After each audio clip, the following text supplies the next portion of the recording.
A lot of times when we're in this loss of momentum season or period of life, and look, this can happen in your relationship with God. It can happen in your marriage. It can happen in your family relationship. It can happen with your job. It can happen with colleagues, bosses, whatever, right? It can happen in your health, your well-being, mental, whatever it is, right?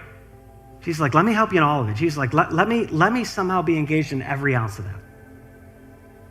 And whenever we find ourselves there, one of the subtle wrestles that we can begin to have is we can start to lose track of the fact that there is still something for us to do in God's kingdom.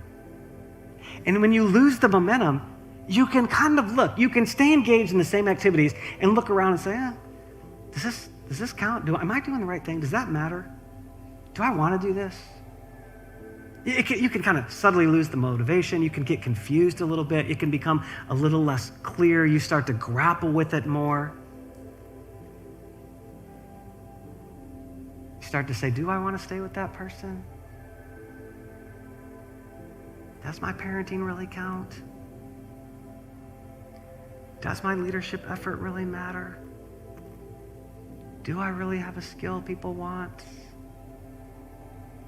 Does God really see me and want to use me?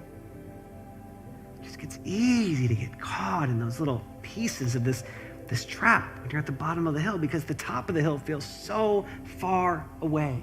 No matter what happened in your life, in the distant or recent past, God has an assignment for you. God still has good for you to do.